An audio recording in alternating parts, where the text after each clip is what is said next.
नमस्कार दोस्तों, आपका स्वागत है आपके अपने YouTube चैनल मैथ सर्किल पर। आज हम एनसीईआरटी चैप्टर 3.5 की स्टार्टिंग करेंगे। इसमें हम दो चरों वाली रैखिक समीकरण युग्मकों के हल को देखेंगे और हल करने की विधि क्या होगी, वर्ज गुणन विधि, क्रॉस मल्टीप्लिकेशन मेथड। इससे पहले हमने दो चैप्टरों में एलिमिनेशन मेथड तथा प्रतिस्थापन विधि दोनों हमने पढ़ ली है। अब हम पढ़ेंगे वर्ज गुणन विधि, क्रॉस मल्टीप्लिकेशन मेथड। तो इसके लिए हम सबसे पहले क्या करेंगे, दो इक्वेशन मानेंगे, दो equation with two variable, linear equation with two variable, a1x b1y plus c1 is equal to 0। इसको सपोज कर लेते हैं इक्वेशन नंबर ये 1 है और a2x plus b2y plus c2 is equal to 0। इसको इक्वेशन नंबर 2 का नाम दे लेते हैं।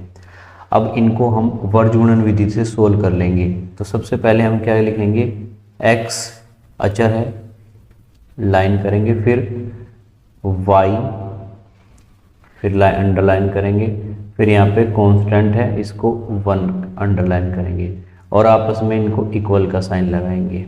अब सबसे पहले हमें करना क्या है, जैसे ये चर है x के कोफिशिएंट को हम छोड़ देंगे, y और y का कोफिशिएंट और कांस्टेंट टर्म इनकी मल्टीप्लाई करेंगे। यानी कि हमें करना है b1 c2 b1 multiply c2, यानी कि हमें क्या लिखना पड़ेगा, b1 c2 फिर माइनस b1 और c2 की मल्टीप्लाई करी, फिर हम किसकी करेंगे, b2 c1 b2 c1।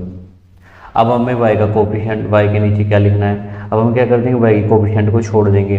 अभी हमने ऐसे मल्टीप्लाई करी थी, ठीक है। अब हम करेंगे x के कोफिशिएंट और कांस्टेंट की, तो हम करेंगे a2 इंटू c1, यानी कि a2 into c1 minus a1 c2। अब हमें कांस्टेंट टर्म के लिए लिखना है। अब हम c को छोड़ देंगे, हम मल्टीप्लाई किसकी करेंगे, a1 b2 minus a2 b1, ये आपस में इक्वल हो जाएंगे। देख एक बार फिर देख लेते हैं इनको। सबसे पहले हमने x के कोफिशिएंट को छोड़ दिया, मल्टीप्लाई किसकी करी, b1 c2 minus b2 c1। फिर y के नीचे हमने मल्टीप्लाई किसकी करी, y के कोफिशिएंट को हमने छोड़ दिया। अब यहाँ ध्यान देने वाली बात है, हमने अब की पहले मल्टीप्लाई की थी ऐसे, हमने मल्टीप्लाई की थी ऐसे, इसकी इसमें मल्टीप्लाई, फिर माइनस इसकी मल्टीप्लाई इसमें। अब हम नेक्स्ट क्या कैसे कर रहे हैं, अब हम करेंगे y के जो हमने नीचे लिखा उसकी मल्टीप्लाई हम कैसे करेंगे, सबसे पहले हम इनकी मल्टीप्लाई करेंगे आपस में, a2 c1 फिर माइनस करके इनकी मल्टीप्लाई करेंगे, ठीक है। तो सेकंड टाइम में इसको देख के करना है हमें। अब यहाँ से हम क्या कर सकते हैं, x इक्वल टू क्या हो जाएगा, x इक्वल टू इसकी मल्टीप्लाई इधर कर लेंगे, यानी कि x इक्वल टू हो जाएगा हमारा b1 c2 minus b2 c1 upon a1 b2 minus a2 b1। ये x की वैल्यू हो जाएगी। इसी तरीके से यदि y की वैल्यू निकालने की कोशिश करेंगे तो y की वैल्यू क्या हो जाएगी, a2 c1 minus a1 c2 upon a1 b2 minus a2 b1। ये x और y की वैल्यू हो जाएगी हमारी। x इक्वल टू क्या आया, b1 c2 minus b2 c1 upon a1 b2 minus a2 b1। और इसी तरीके से y की वैल्यू क्या निकल के आई है, y की वैल्यू निकल के आई है हमारी क्या, a2 c1 minus a1 c2 upon a1 b2 minus a2 b1। अब हम क्वेश्चनों की शुरुआत करेंगे। सबसे पहला क्वेश्चन है, सबसे पहला क्वेश्चन इसमें क्या दे रखा है, निम्न रैखिक समीकरणों के युग्मों में से किसका एक अद्वितीय हल है, किसका कोई हल नहीं है। या किसके अपरिमित रूप से अनेक हल है, अद्वितीय हल की स्थिति में उसे वर्ज गुणन विधि से सोल्व करें।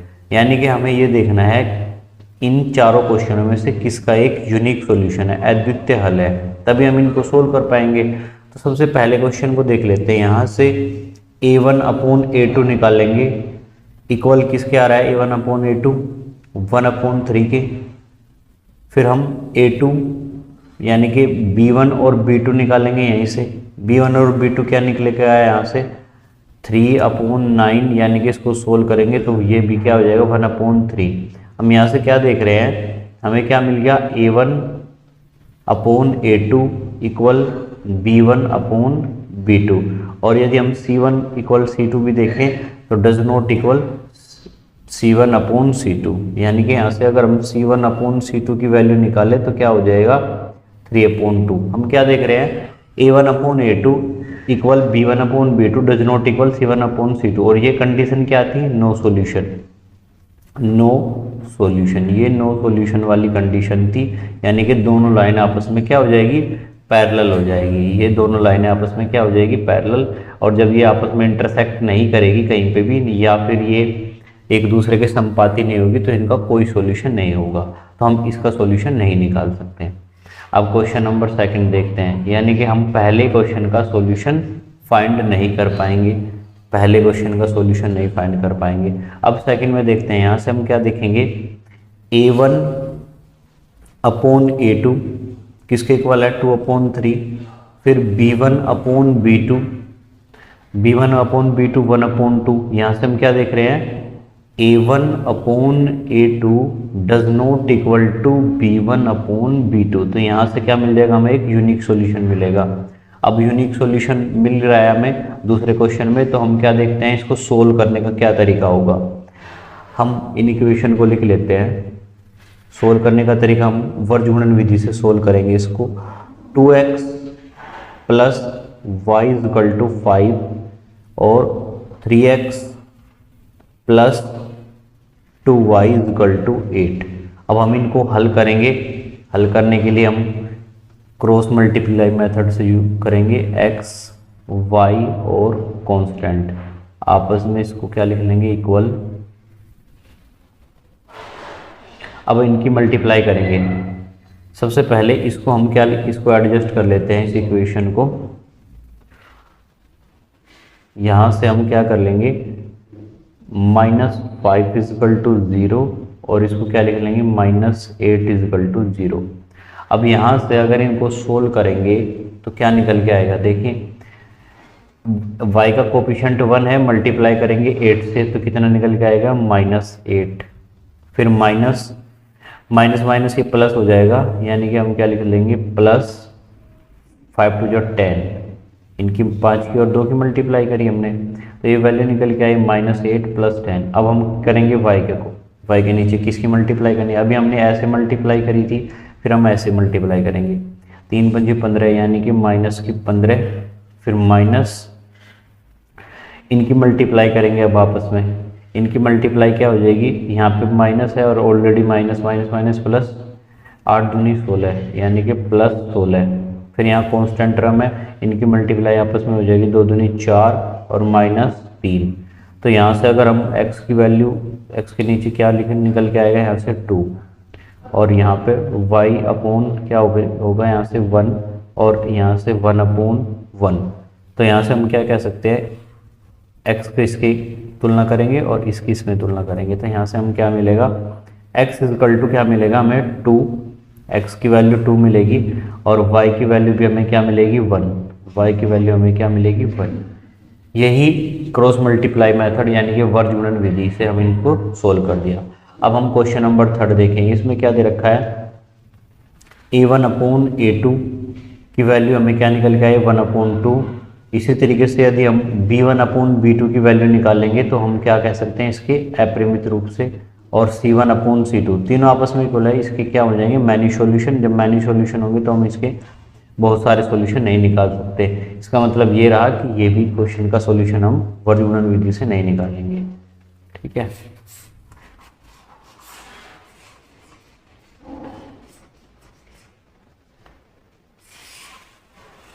अब लास्ट क्वेश्चन देखते हैं, इसमें क्या दे रखा है, इसका हमने सॉल्यूशन निकाल दिया। अब लास्ट क्वेश्चन देखते हैं, इसमें क्या है, a1 upon a2, a1 upon a2 की वैल्यू कितनी है 1/3। इसी तरीके से b1 अपॉन b2 की वैल्यू क्या है 1। तो हम क्या देख रहे हैं, इसका सॉल्यूशन हम यूनिक सॉल्यूशन निकाल सकते हैं। अब यूनिक सॉल्यूशन कैसे निकलेगा, इक्वेशन को हम लिख लेते हैं x minus 3y minus 7 is equal to 0, फिर 3x minus 3y minus 15 is equal to 0। अब यहाँ से हम कंपैरिजन करेंगे क्रॉस मल्टीप्लाई से, x upon equal y upon equal 1/। अब यहाँ से हम क्या मल्टीप्लाई करनी है, x के नीचे हम कौन सा टर्म लिखेंगे देखना है। मल्टीप्लाई करेंगे, माइनस माइनस प्लस हो जाएगा, 15 × 45 हो जाएगा। फिर माइनस करेंगे, इनकी मल्टीप्लाई करेंगे आपस में, ये माइनस माइनस प्लस 7 × 21 हो जाएगा। फिर हम y के नीचे क्या लिखना है, अभी हमने ऐसे मल्टीप्लाई करी थी, फिर हम करेंगे ऐसे मल्टीप्लाई, 7 × 21 यानी कि माइनस के 21 और माइनस माइनस ये क्या हो जाएगा प्लस 15। फिर हम कांस्टेंट टर्म में मल्टीप्लाई करेंगे, 1 मल्टीप्लाई -3 यानी कि क्या हो जाएगा -3, और इनकी आपस में मल्टीप्लाई करेंगे, माइनस माइनस यहाँ से क्या हो जाएगा प्लस, 3 × 3 = 9। तो यहाँ से x की वैल्यू क्या निकल के आएगी, 45 में से यदि 21 घटाएंगे तो 4 और 2 24 बचा। तो यहाँ से y अपॉन कितना यहाँ से बचा -6 और 1/6। अब हम x की वैल्यू क्या निकाल सकते हैं यहाँ से, x इजकल टू क्या हो जाएगा, x इजकल टू हो जाएगा x upon 24 is equal to 1/6। यहाँ से x की वैल्यू क्या निकल के आएगी 24/6, जैसे ये 4 बार जाएगा, हम क्या कह सकते हैं x इजकल टू कितना आया 4, x इजकल टू 4। तो इसी तरीके से यदि हम y अपॉन -6 इजकल टू 1/6 करेंगे तो यहाँ से क्या होगा, y इजकल टू -6/6 कैंसिल होके 1, तो y की वैल्यू क्या निकल के आएगी -1। ठीक है, नेक्स्ट क्वेश्चन देखते हैं। क्वेश्चन नंबर 2 में क्या क्या रखा है, a और b के किन मानों के लिए निम्नरेखिक समीकरणों के युग्म के अपरिमित रूप से अनेक हल होंगे। यानी कि मैनी सॉल्यूशन की कंडीशन क्या थी, a1 upon a2 equal b1 upon b2 equal c1 upon c2, ये कंडीशन थी। तो हम ये कंडीशन निकाल लेंगे। a1 अपॉन a2 क्या है, a1 क्या है इसमें 2 है, और a2 कितना है यहाँ से a माइनस बी इक्वल कर लेंगे।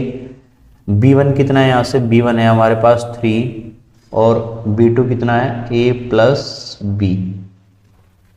फिर यहाँ से c1 कितना है, c1 है हमारे पास 7, और c2 कितना है 3a plus b minus 2।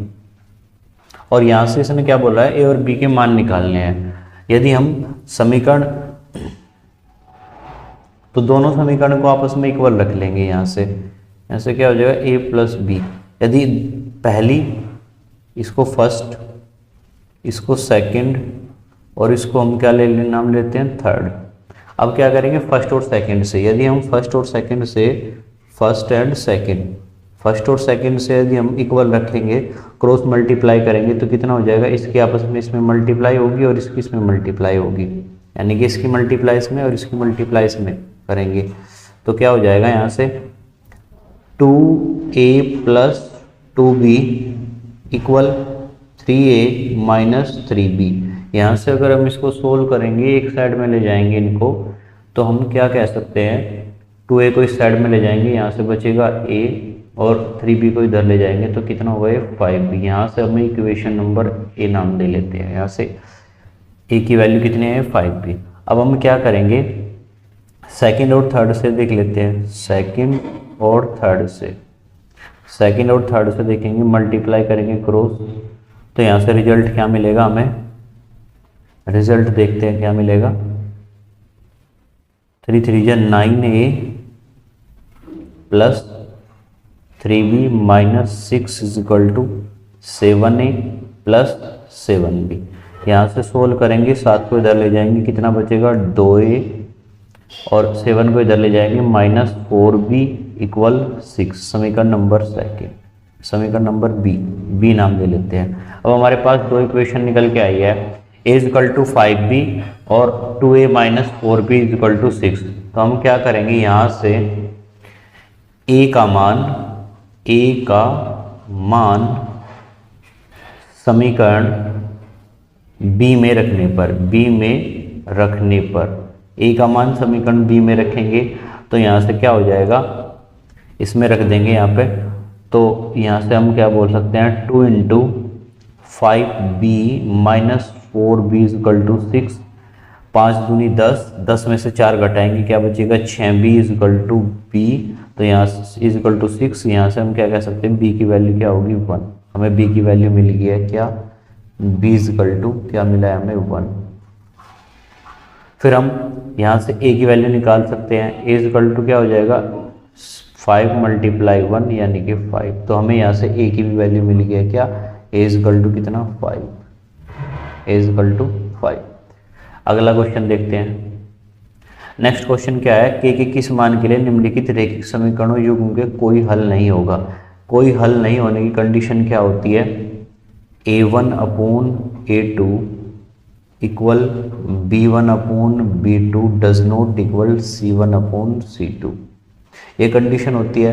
Comparison करके लिख लेते हैं हम। a1 कितना है, a1 हमारे पास 3 है, 3 upon 2k minus 1, 2k minus 1 upon b1 कितना है हमारे पास, b1 है 1 अपॉन क्या लिख लेंगे हम यहाँ से k minus 1 does not equal to c1 कितना है 1 अपॉन 2k प्लस 1। हमें वैल्यू किसकी निकालनी है, k की। तो हम क्या करेंगे, इक्वेशन नंबर फर्स्ट, ये सेकंड और ये थर्ड, तो हम क्या कर लेंगे, कंपैरिजन कर लेंगे फर्स्ट और सेकंड की। फ्रॉम फर्स्ट और सेकंड से यदि क्रॉस मल्टीप्लाई करेंगे कितना हो जाएगा, 3k माइनस 3 इक्वल क्या हो जाएगा 2k माइनस 1। इसको इस साइड में ले जाएंगे, क्या हो जाएगा 3k में से 2k घटाएंगे तो k इक्वल टू कितना होगा 3 प्लस k और माइनस के 1 यानी कि 2। तो यहाँ से k की वैल्यू क्या मिली हमें, k equal to 2। Next question, निम्न रैखिक समीकरणों के युग्म को प्रतिस्थापन तथा वर्ज गुणन विधियों से हल कीजिए। किस विधि को आप बेहतर मानेंगे, उपयुक्त मानेंगे।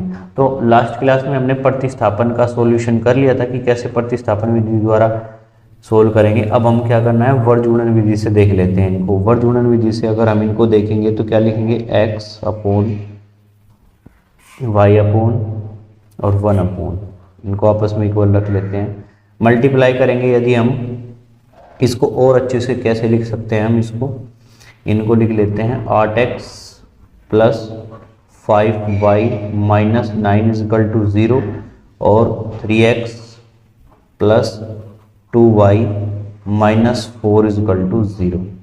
अब यहाँ से हम क्रॉस मल्टीप्लाई करेंगे, x के नीचे क्या लिखना है, 5 चौक 20 माइनस 20 और इस यहाँ पे माइनस करेंगे, फिर यहाँ पे माइनस माइनस प्लस हो जाएगा तो इसको हम प्लस कर लेंगे, 9 दूनी 18।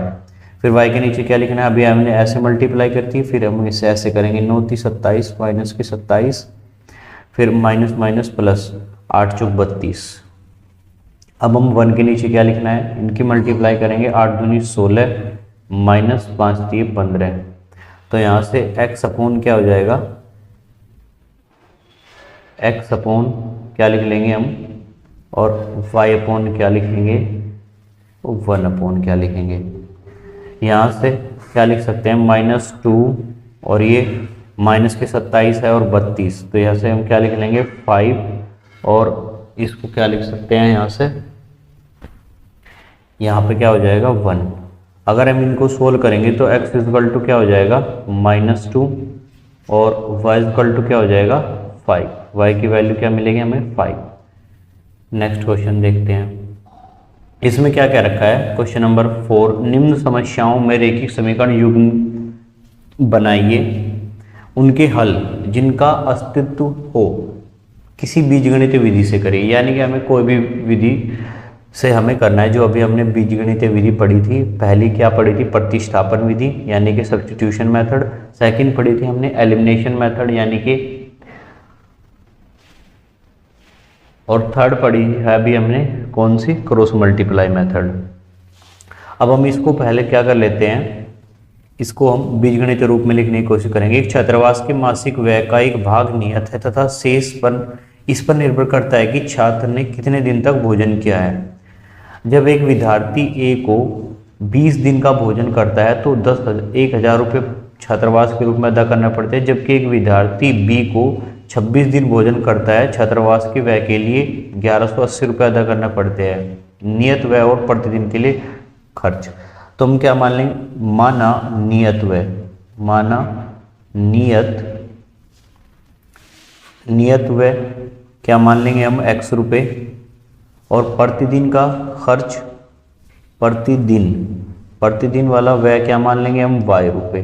तो पहली कंडीशन, दो केस बनेंगे यहाँ पे भी, केस 1 और केस 2, केस 1 और केस 2। केस 1 के अकॉर्डिंग क्या क्या रखा है इसने, एक किराया, पहले का व्यय क्या है, निश्चित है, और फिर इसने कितने दिन किया है भोजन, 20 दिन। तो एक दिन का हमने y, तो 20 दिन का 20y, और इक्वल कितना दे रखा है इसने, 1,000 रुपये। पहली कंडीशन के अकॉर्डिंग समीकरण फर्स्ट ये बनी। अब दूसरी कंडीशन के अकॉर्डिंग क्या करेंगे, एक तो निश्चित होगा x, फिर इसने कितने दिन भोजन किया है, यहाँ पे 26 दिन भोजन किया है, तो इसको क्या लिख लेंगे, 26y इक्वल टू कितना, 1180 रुपये। अब इनको सोल्व करेंगे। सोल्व करने का तरीका, कुछ समीकरणों को लिख लेते हैं यहाँ से।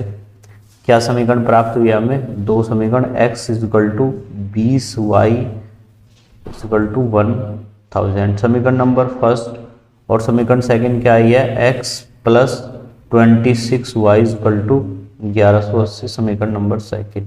अब इनको क्या करेंगे, घटाएंगे आपस में, घटाने से क्या हो जाएगा, माइनस, और ये माइनस, ये आपस में कैंसिल आउट हो जाएंगे। 20 में से 26 घटाएंगे, कितना बचेगा, ये माइनस के 6y, और इक्वल टू 1000 में से 1180 घटाएंगे तो कितना बचेगा, 1080। तो यहाँ से सोल्व करेंगे तो y की वैल्यू क्या मिल जाएगी, यहाँ से माइनस 6 से कट जाएगा, ये कितनी बार, 30 बार। तो y की वैल्यू कितने निकल के आए यहाँ से, सॉरी यहाँ पे ये माइनस का बचेगा, और माइनस से माइनस क्या हो जाएगा, यहाँ पे कैंसिल हो जाएगा।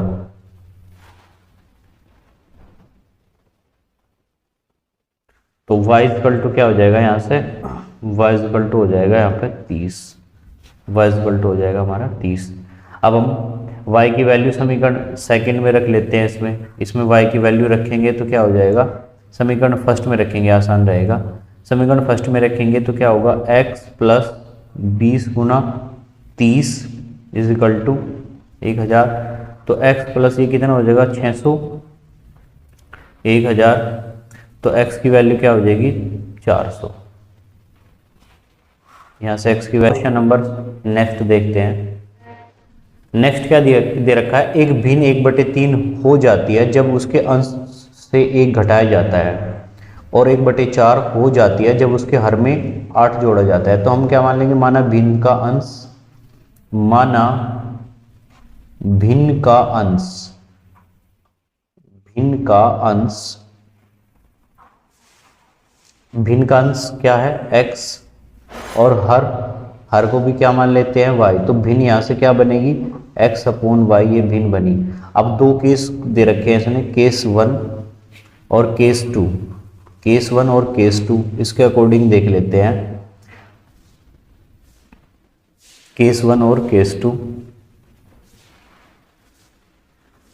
सबसे पहले इसने क्या दे रखा है, उसके अंश में 1 घटाया जाता है, यानी कि x में से 1 घटाएंगे तो इक्वल किसके हो जाएगा, 1/3।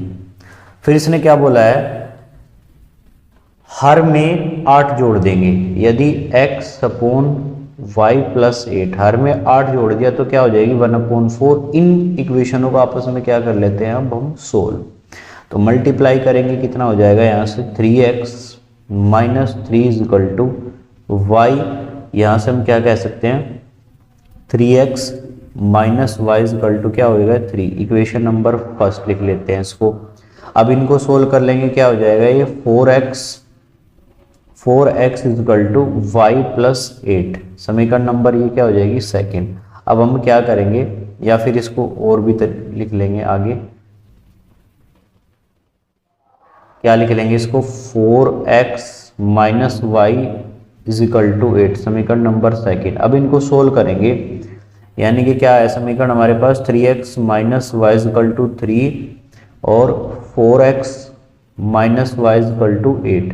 यदि हम इन समीकरणों को आपस में घटाएंगे, घटाने में ये माइनस ये प्लस ये माइनस ये आपस में कैंसिल आउट हो जाएगा, बचेगा क्या माइनस के x और यहाँ पे -5। तो x की वैल्यू क्या निकल के आई, x की वैल्यू निकल के आई 5। अब x की वैल्यू समीकरण फर्स्ट में रख देंगे, x का मान समीकरण फर्स्ट में रखने पर तो क्या हो जाएगा यहाँ से 3 into 5 minus Y is equal to 3, ये क्या हो जाएगा 15 माइनस वाई इजकल टू 3। यहाँ से y की वैल्यू क्या निकल के आएगी, y इजकल टू होगा 15 माइनस 3 यानी कि 12। तो y इजकल टू कितना हो जाएगा 12। तो x और y की वैल्यू निकल के आ गया, तो हम यहाँ से क्या कह सकते हैं, भिन्न क्या होगी, भिन्न होगी x अपॉन y। x की वैल्यू क्या निकल के आई है 5 अपॉन y की वैल्यू 12। तो यही हमारी क्या होगी भिन्न, यानी कि फ्रैक्शन। नेक्स्ट क्वेश्चन देखते हैं। क्वेश्चन नंबर सेकंड, इसमें क्या दे रखा है, यश ने एक टेस्ट में 40 अंक प्राप्त किए।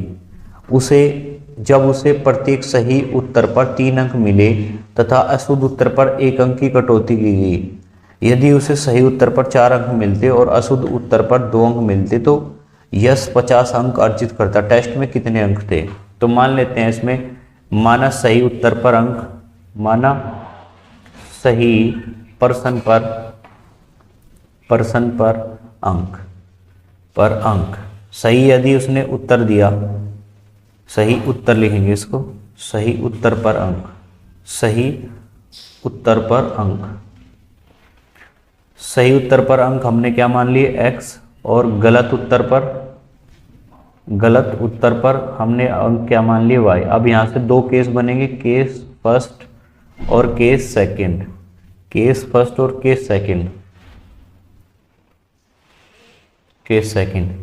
दूसरे केस सेकंड में पहली कंडीशन में क्या कर रखा है उसने, यदि 3 अंक मिलते, अगर उसने मान के चलो x सही किया है तो कितना हो जाएगा ये 3x, और फिर 1 अंक की कटौती हो रही है तो माइनस वाई इजिकल टू कितना लिखेंगे हम यहाँ पे 40।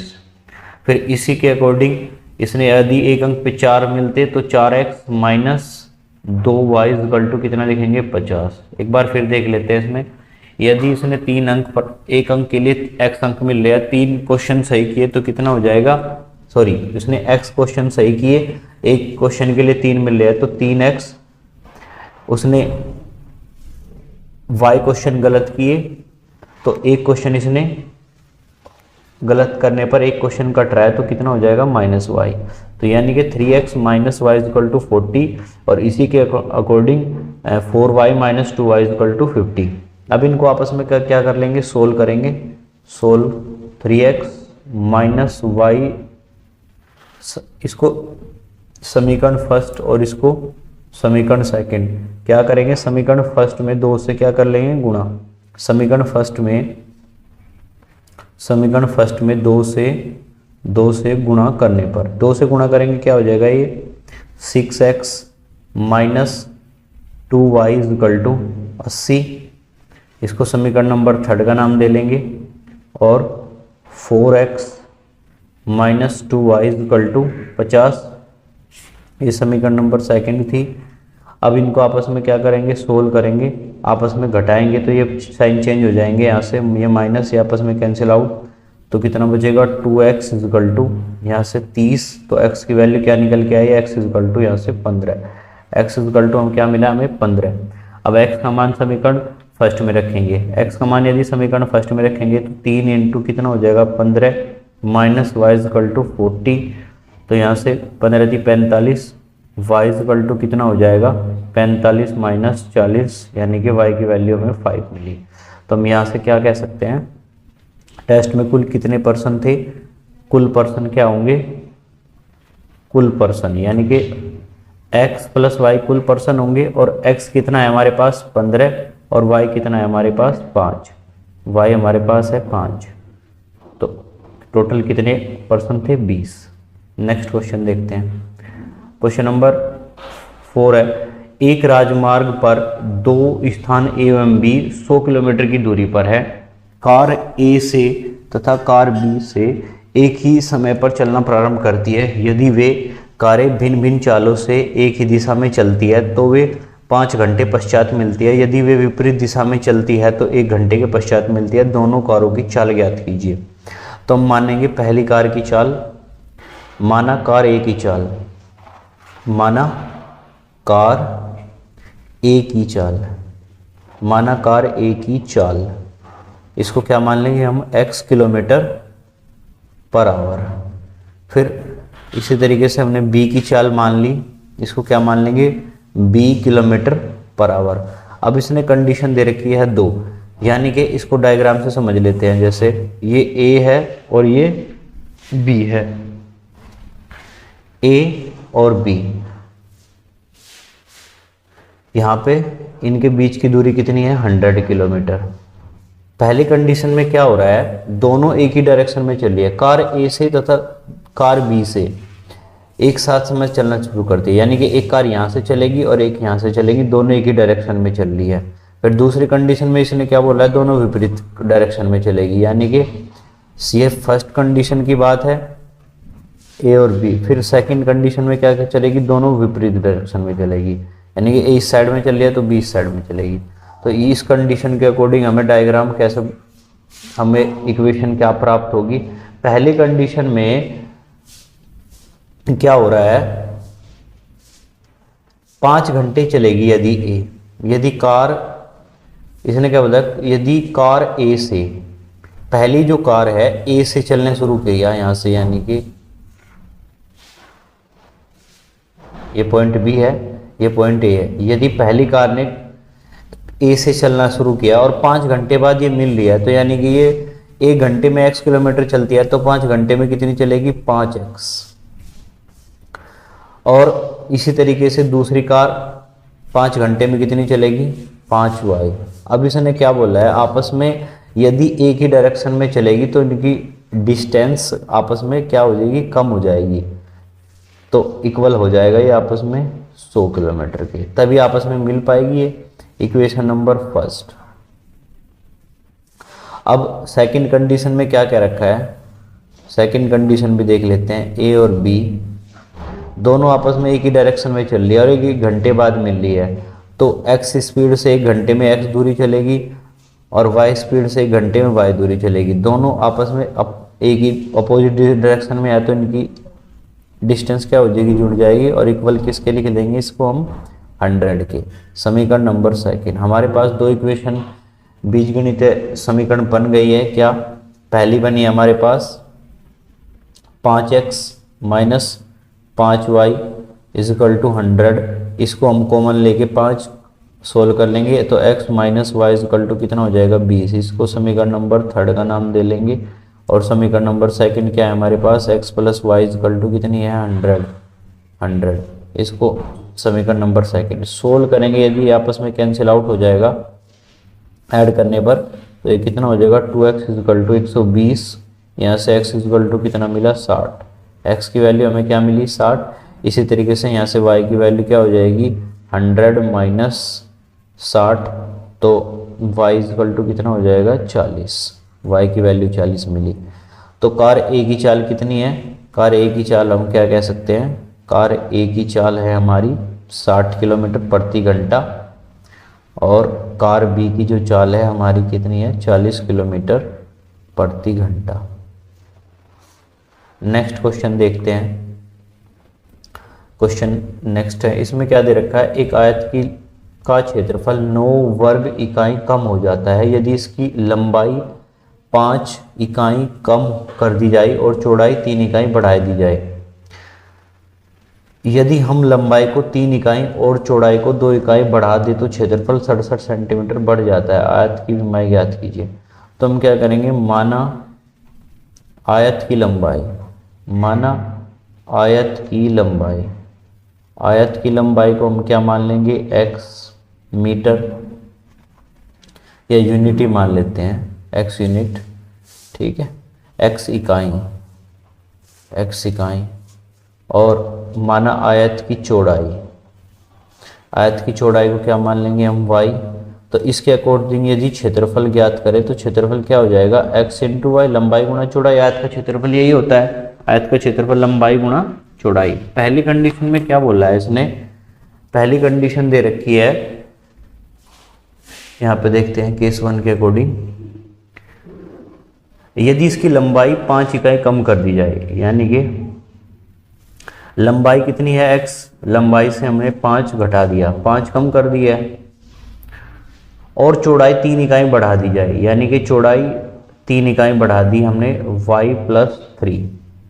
तो इसने क्या बोला है, तो आयत का क्षेत्रफल 9 इकाई कम हो जाता है। पहले क्षेत्रफल कितना था, x इंटू वाई, अब क्षेत्रफल क्या हो जाना चाहिए, x इंटू वाई माइनस 9, 9 घट के ये हो जाना चाहिए। यहाँ से हमें एक इक्वेशन प्राप्त होगी, इसको सोल्व कर लेते हैं। क्या होगा ये, x into Y plus 3x minus 5y, multiply कर लिया इनकी, तो माइनस 15 इज इक्वल टू कितना होगा, x into Y minus 9, X Y से एक्स वाई कैंसिल हो जाएगा। इक्वेशन क्या मिली, 3x minus 5y is equal to, ये 15 जाके प्लस का हो जाएगा तो 6। इक्वेशन नंबर इसको नाम दे लेंगे हम 1। ये हमारी पहली का समीकरण तैयार हो गई है। अब हम केस सेकंड के अकॉर्डिंग देखेंगे क्या है, यदि हम लंबाई को 3 इकाई और चौड़ाई को 2 इकाई बढ़ा दें, यानी कि लंबाई को भी हमने 3 इकाई बढ़ाया और चौड़ाई को 2 इकाई, यानी कि y प्लस 2, 2 इकाई बढ़ाया, तो क्षेत्रफल 67 वर्ग इकाई बढ़ जाता है, यानी कि क्षेत्रफल अब की बार हमारा बढ़ जाएगा कितना, 67। अब इनको सोल्व करेंगे तो X Y plus 2x plus 3y is plus 6 is equal to X into Y plus 67। यहाँ से एक्स वाई कैंसिल हो जाएगा, अब की बार फिर क्या होगा, 2x plus 3y is equal to 61। समीकरण नंबर इसको बी का नाम दे लेंगे। अब दोनों समीकरणों को यदि हम सोल्व करेंगे तो इनको वर्ग गुणन विधि से सोल्व कर लेते हैं। 2x, या फिर उससे आसान नहीं होगा, थोड़ा टफ पड़ जाएगा, इससे हम क्या कर लेंगे, इसको समीकरण फर्स्ट को, यदि हम समीकरण ए को 2 से, समीकरणों ए को 2 से तथा समीकरण बी को 3 से गुणा करने पर, समीकरण ए को यदि हम 2 से गुणा करेंगे तो कितना हो जाएगा, 6x minus 10y is equal to 12। समीकरण नंबर सी, और समीकरण नंबर बी को 3 से करेंगे तो ये कितना हो जाएगा, 6x plus 6y is equal to 61 दूनी कितना होगा, 122, यानी कि समीकरण नंबर डी। यदि हम आपस में इनको क्या करेंगे, सब्सट्रैक्ट करेंगे, घटाएंगे, तो क्या हो जाएगा, ये माइनस, ये भी माइनस और ये माइनस, ये आपस में कैंसिल आउट, माइनस के 10y और माइनस के 6y, तो कितना हो जाएंगे, माइनस के 16y बराबर, इसको आपस में इसमें से घटाएंगे, कितना बचेगा यहाँ से 110, 110 माइनस के, तो यहाँ से y की वैल्यू क्या मिल जाएगी, यहाँ से y इक्वल टू क्या मिलेगा हमें,